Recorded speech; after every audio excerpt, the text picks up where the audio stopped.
what's up? It's Jason Hamburg. This is my 2021 YZ250x bike check. So I wanted to kind of mix it up this year a little bit, do something a little bit different. Obviously, I'll still go through all the parts on my bike. However, doing something a little bit different, I wanted to build out almost like a tiered ranking system. I know a lot of people are constantly sending me messages on Instagram, asking, hey, I just got one of these bikes, what should I do to it? Or even if it's not a YZ250, hey, I just got a KTM 300 or a new 4-stroke or whatever the bike is, what should I do with it? There's a ton of variables that go into that question, and so I'm always kind of trying to dig and understand what type of riding the person does, what their budget would be, what do they actually value.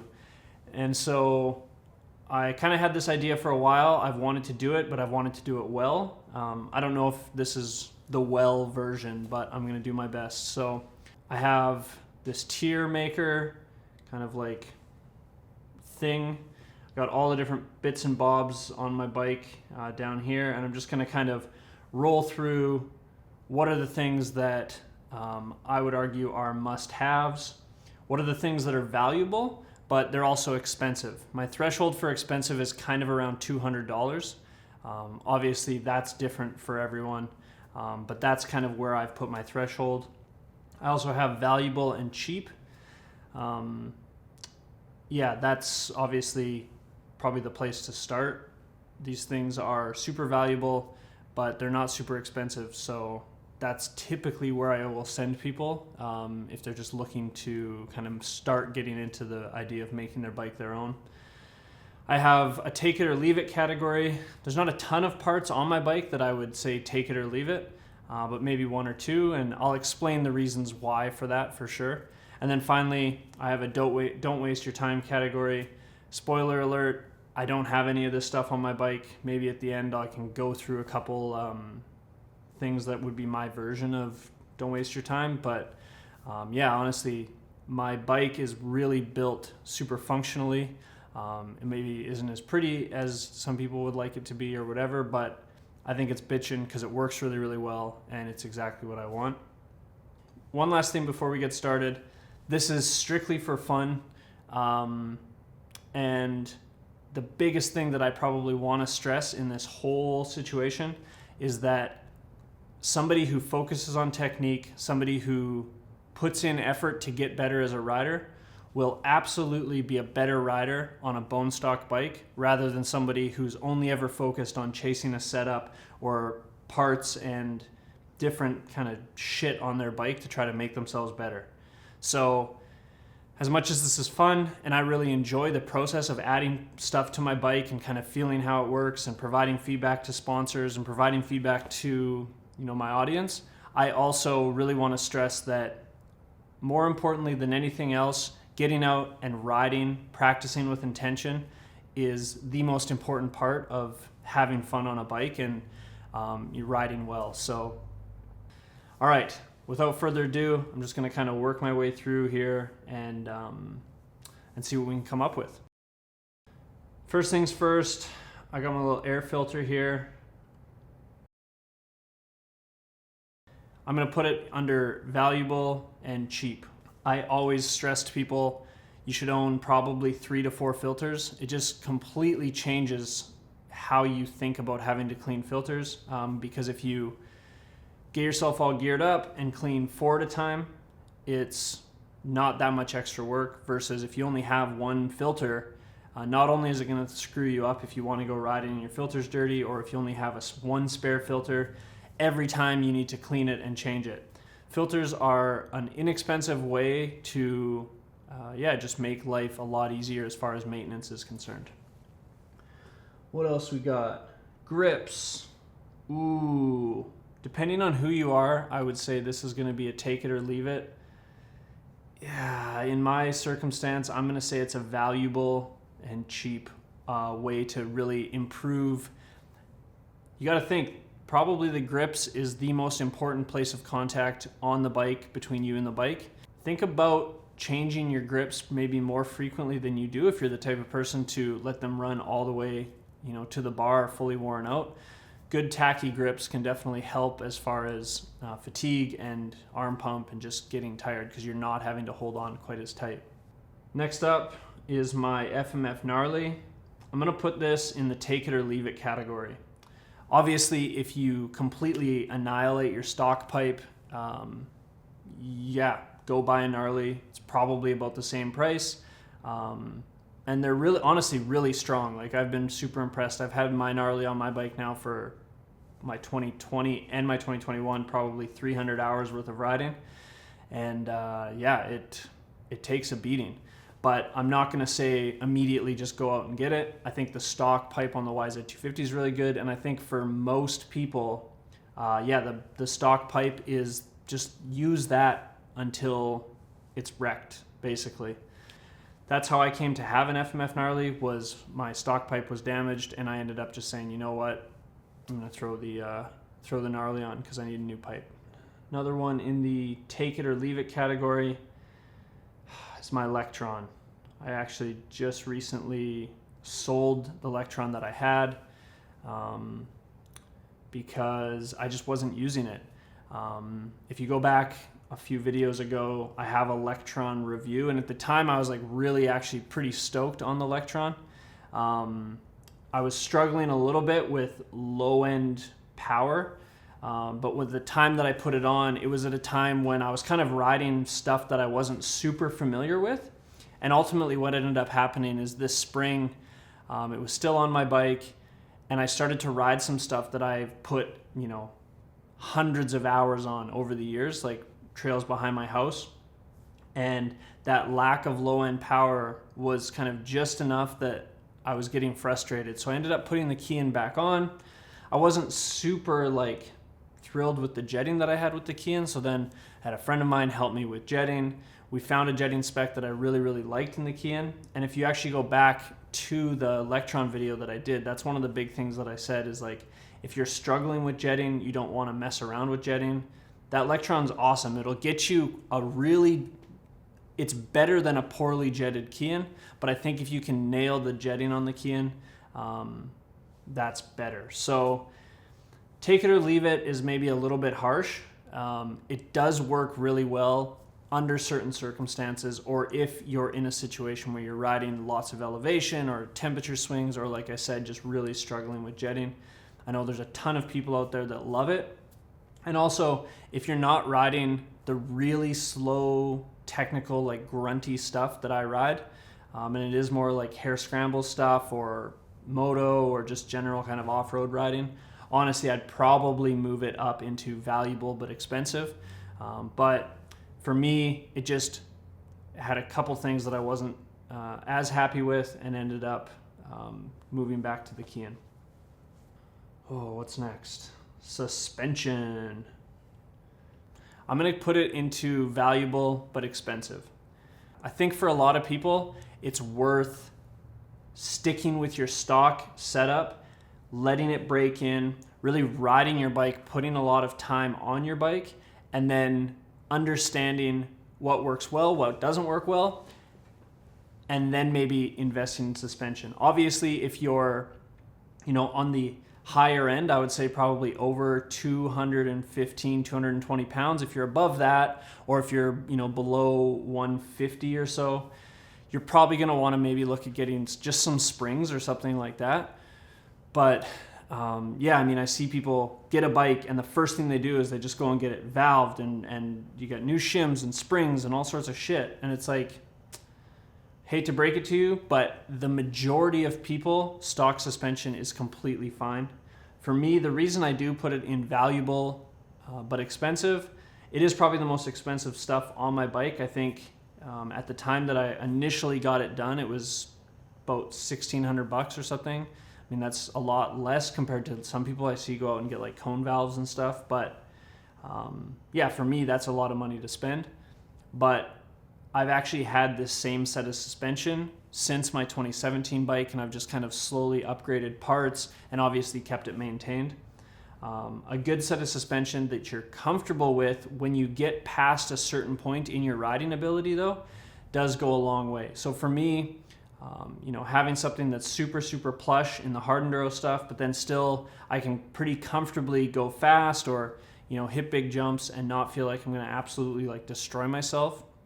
That's a huge advantage for me, and I would say kind of at the level of riding that I'm at. So depending on where you're at, depending on your weight and or speed, you know, suspension can be super, super valuable.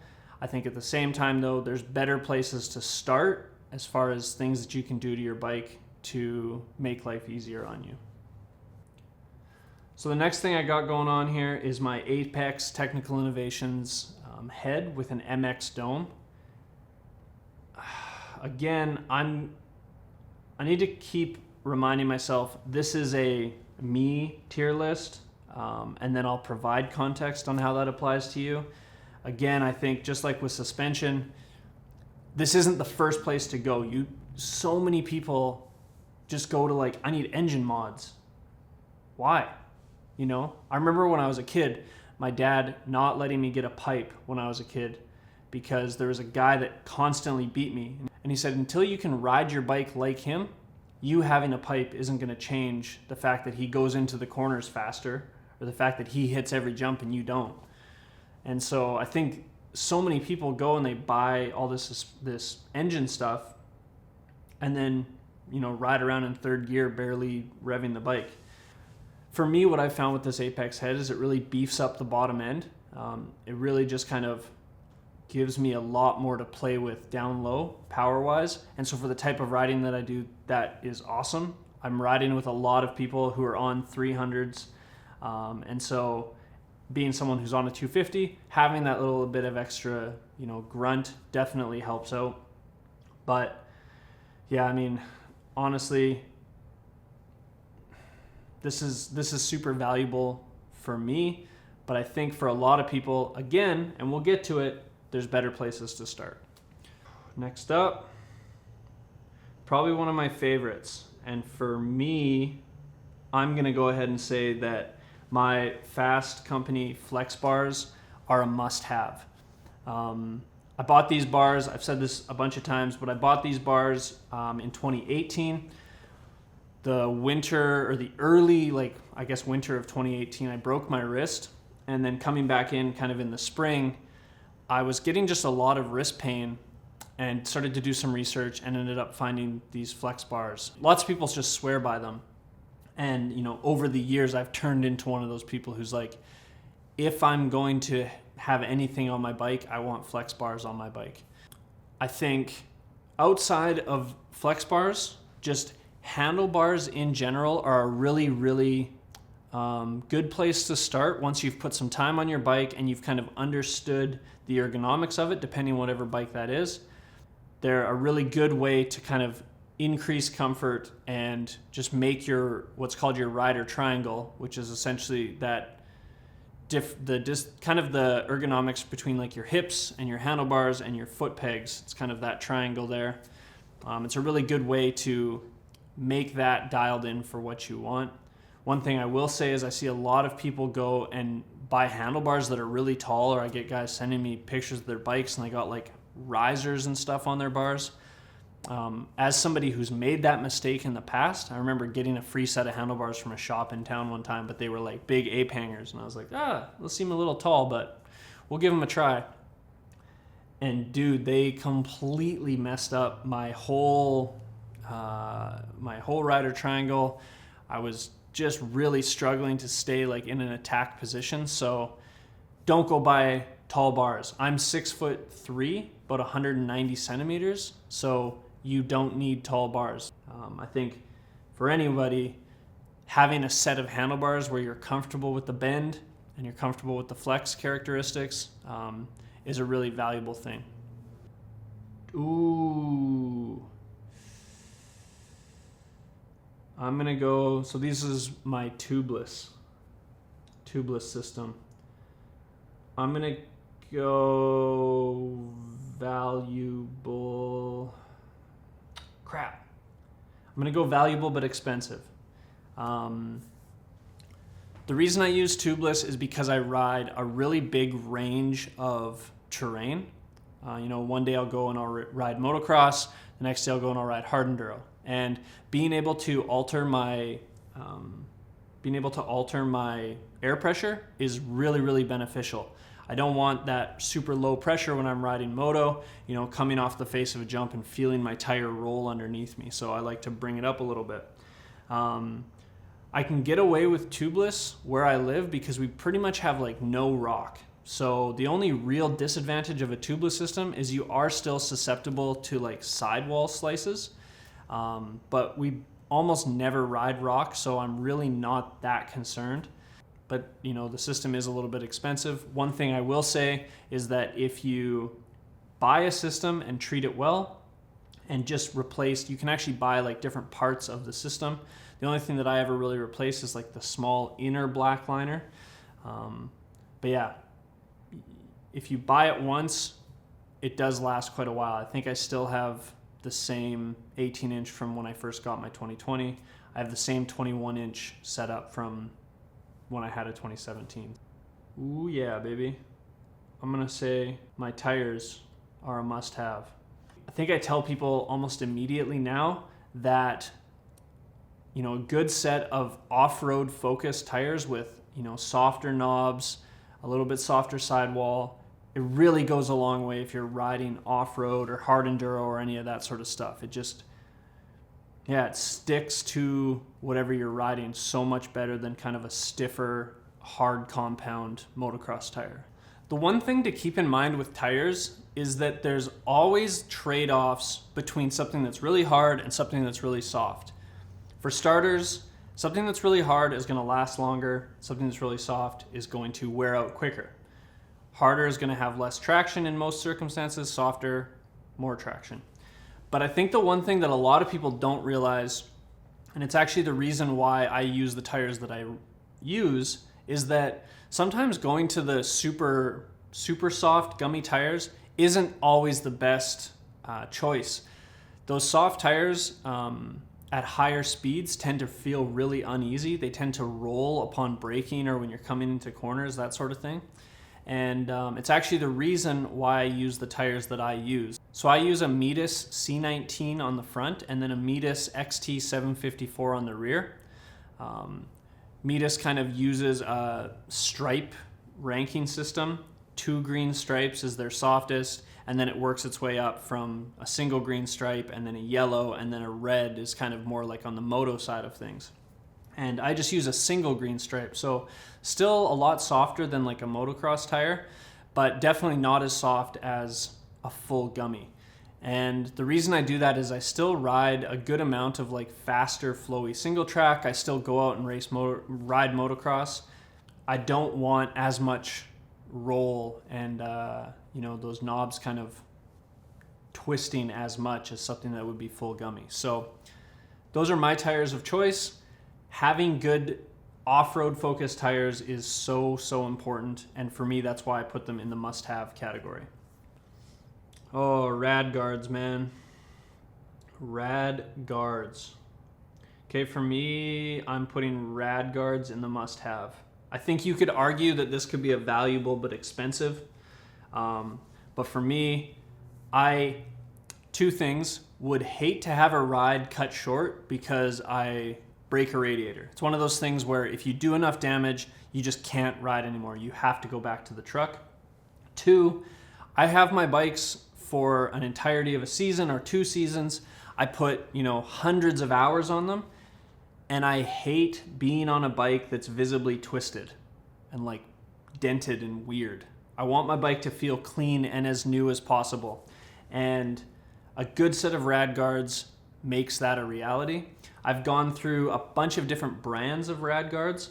I started with Enduro Engineering. They are absolute garbage. I cannot say enough how bad Enduro Engineering Rad Guards are. They're trash. On my 2020, I had a set of Devol Rad Guards. They're good because they're actually pretty inexpensive. They might even be under 200 bucks. They're not super strong and the design is kind of weird. So I didn't end up with this new bike getting those again. I actually splurged and paid full price for these Bulletproof Designs guards. And they are so sick. I love them. They're kind of they're basically going to come with me now from bike to bike to bike as long as they continue to fit, because they're super, super strong. My bike has taken all sorts of crashes, and yeah, they're just super clean. They mount super easy.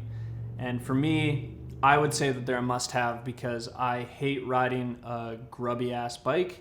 And also, I just hate to be the guy who has to cut a ride short because his bike is twisted up or leaking fluid or not working properly. So, Rad Guards. Man, I don't want to be the must-have guy. I'm turning into the must-have guy. Crap. Yep, I'm the must-have guy. My Fastway Air EXT ankle savers foot pegs. That is a mouthful. The idea of an ankle saver foot peg, so that back piece that you see, it actually is just designed to prevent like hyperflexion, prevent literally snapping your ankles when you screw up on a jump. So a couple years ago I was jumping way less, and I noticed that my timing was off. I wasn't as consistently like hitting the backside of the landings. So I wanted just a little bit of extra protection, and I ended up finding these foot pegs, bought a set. The other cool part about them that I actually didn't realize at the time, but has now become probably the thing that I like more, is that you can actually mount these foot pegs down and back from the stock position. So being a little bit taller, it just helps open up the cockpit a little bit, which I really, really like. And also in hard enduro settings, kind of allows me to keep a little bit more weight like back and down on the rear wheel. So anyway, I'm gonna put those in the must-have category because yeah, for the most part, between my bars and my foot pegs, that's probably the two most important things on my whole bike, just making myself feel comfortable. I will ride like a slow bike if I feel comfortable on it, way more than just like a rocket ship where I feel all cramped up. So this is my Boysen Rad Valve. I think I'm gonna put it in the take it or leave it category, with a big like asterisk there, that I think that Rad Valve, on my 2017 I actually put a set of V-Force reeds on, and then I moved those V-Force reeds over to my 2020, but they were just getting worn out. They had probably 400, 500 hours on them. So I ended up deciding to just try the Boysen Rad Valve instead. I got it through B-Rad Moto, Brad Roberts, thank you. And yeah, I'm really, really happy with that Rad Valve. For a YZ250, whether you do a Boysen or a set of V-Force reeds or the whole assembly, it is an upgrade that you do notice a performance impact. I would say I noticed that more than the gnarly pipe. It just, yeah, kind of bumps the power up a little bit. So I think if you're starting to look at wanting to get a little bit more power out of your bike, that Rad Valve is a good place to go. Next up, my skid plate, or a skid plate in general. If you're going to ride off-road, if you're going to ride hard enduro, if you're going to ride literally anything, the only disadvantage of a skid plate is it makes changing your oil a little bit more challenging, but everything else is better. I've had a bunch of different skid plates over the years. The ones that I've been using for the last couple of years, though, are the SXS skid plates. They fit really, really well. They're really easy to actually take on and off. I've had skid plates in the past where it's like a whole thing to get your skid plate off, and I hate it. The model that I use is a full, offers a ton of protection right from the front and then extends out past the linkage. So you have kind of this integrated linkage guard. Yeah, I love my skid plate. It's super rad. I've had two of them now. The new design that John has is like super sleek. It really wraps around the bike super well. And yeah, they're dope. So whatever skid plate you get, just get a skid plate, because I would argue they're a must-have for the type of riding that I do. Clutch, new clutch. There's a lot to unpack here, but I'm going to say that a fresh clutch is kind of in that It's almost like teetering between this like expensive and cheap. I don't know. I can't exactly remember how much like a Yamaha OEM clutch replacement pack is, but putting a fresh set of fibers and steels and springs into your bike is huge. Chances are your bike is making more power than it is sending to the rear wheel, especially if your bike's a little bit older. So I'm always blown away. I can get, 100 or more hours out of a clutch, and every time I put a new set of fibers, springs, steels in my bike, I'm like, holy shit, my bike makes way more power than I remember. And so, super valuable, kind of almost just maintenance thing to keep a fresh clutch at least somewhat in the bike. But yeah, if you have an older bike and you're starting to look at feeling like it needs more power, start with a fresh clutch, because chances are it's making more power than it's actually connecting with. So one other tip that I always kind of try to stress is that if you can afford it, keep a spare clutch, because there's nothing more frustrating. And for me, it's happened multiple times where I go drive for over an hour to get to where we're going. I do one moto, and then all of a sudden my clutch is just like almost fried and it's gone. They're super quick. You lay your bike over, pop a new clutch in, and your day's not ruined. But I've seen guys who don't have a spare clutch with them, and now they can't ride, and it's just a bummer. So if you can afford it, keep a spare clutch. I know Yamaha makes a really, really nice OEM like fibers, steels, and springs kit. And that's what I just keep in my toolbox with me kind of at all times. Next up is my Zeta CP clutch perch. It's like just over or under $200, dependent on where you look or what country you're in, that sort of thing. I'm gonna put it in valuable and cheap, just because I like to keep it even, Value-wise, I really, really like this perch for two reasons. One, anytime that you can have a perch that folds back and prevents, snapping off. Obviously, clutch levers are a little more susceptible than brake levers, just because they're longer, tend to stick out a little bit more. So I like that feature, that it does bend back. But then probably more importantly, the CP perch actually changes where the cable attaches on the perch compared to a stock perch.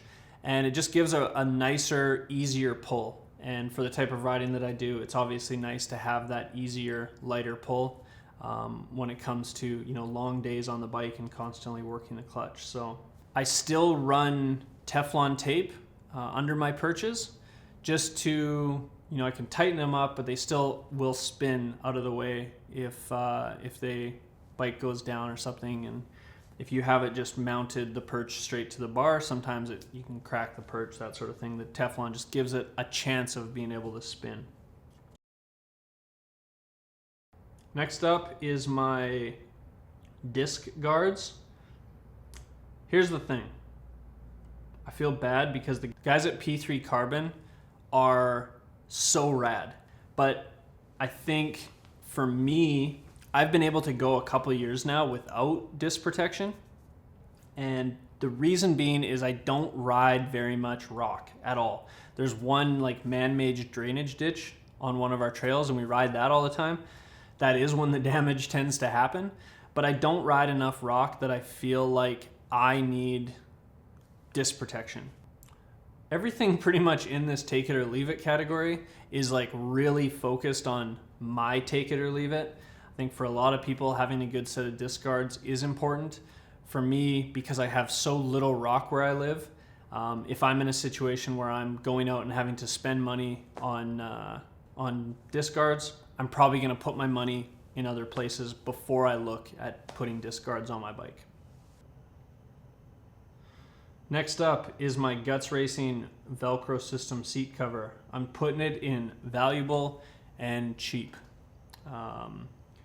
The reason why the seat cover is valuable, in my opinion, the seat covers that I use have like a ribbed pattern on the top of them.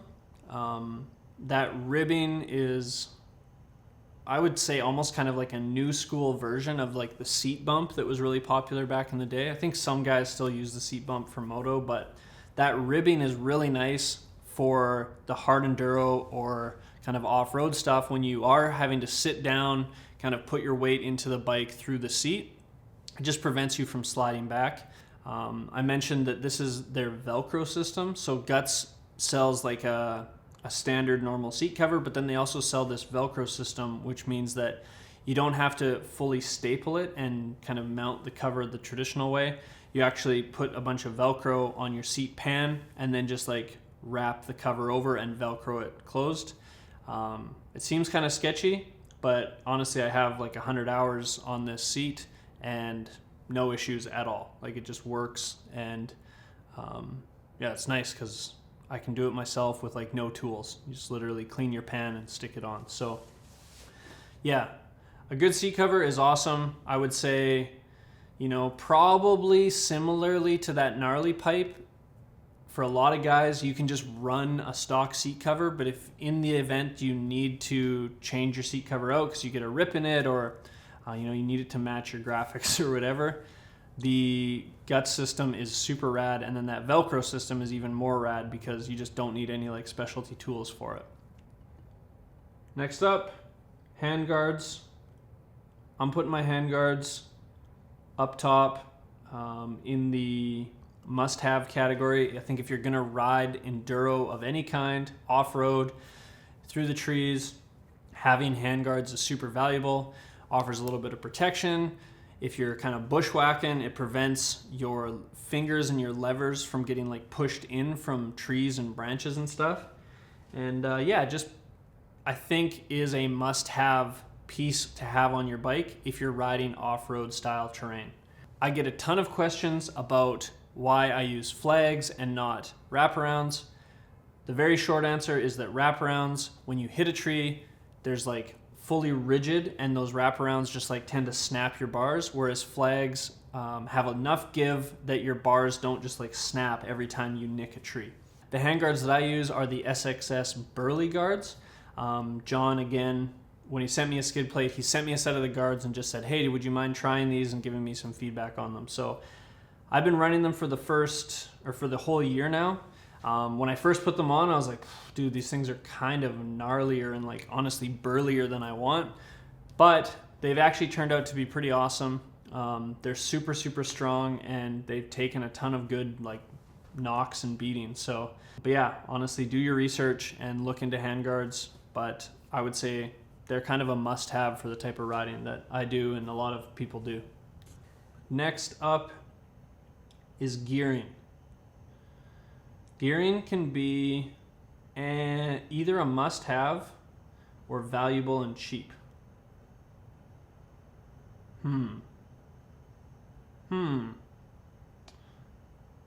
Just for balance, let's put it here. Valuable and cheap.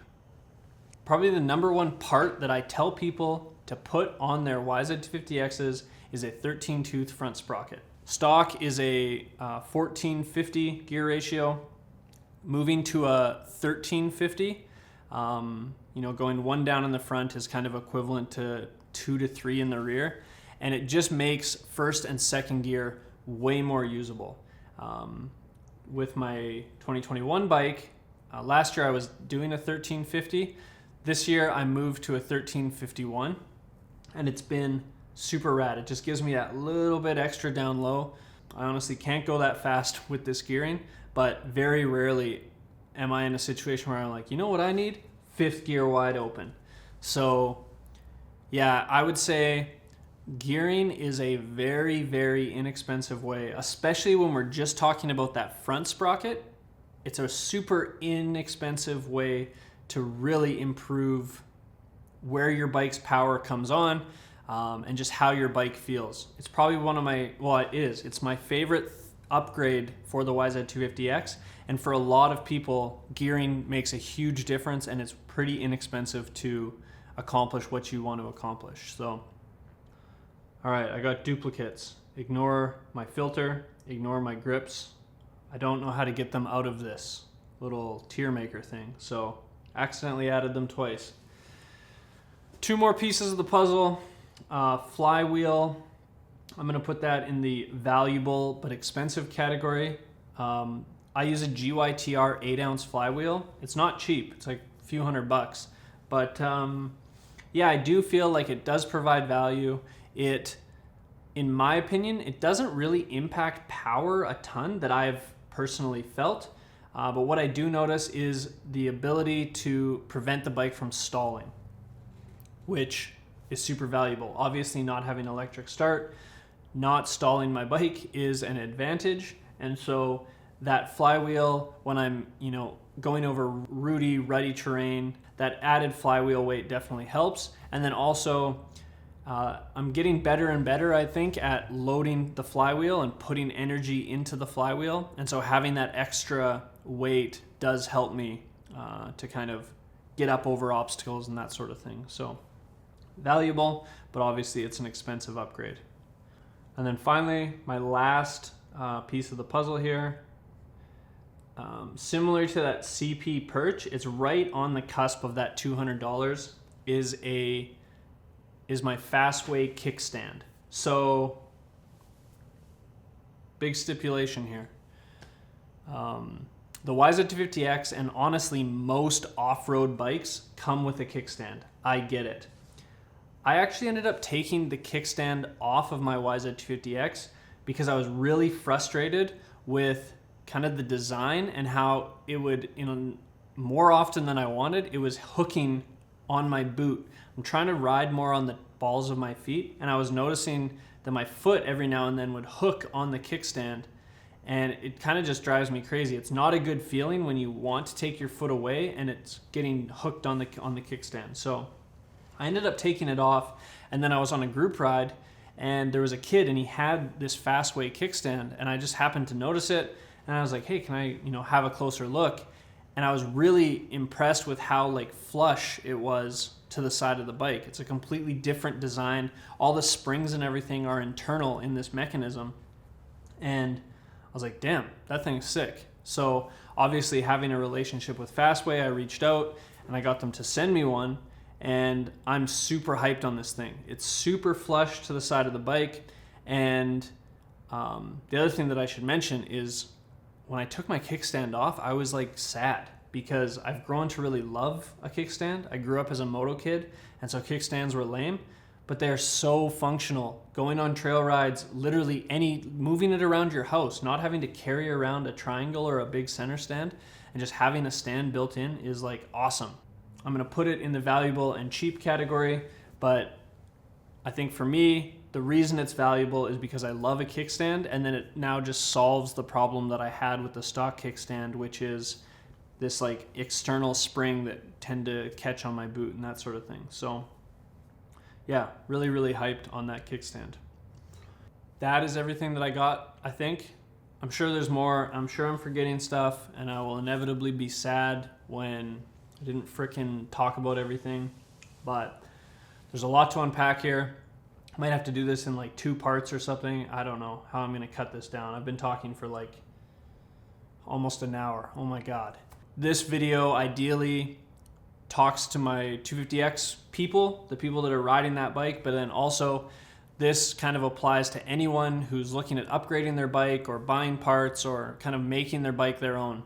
I think this is a good place to start as far as just understanding all of the different stuff that you can do to your bike to kind of make it your own and just make it work better. So so much editing now. Till next time, thank you.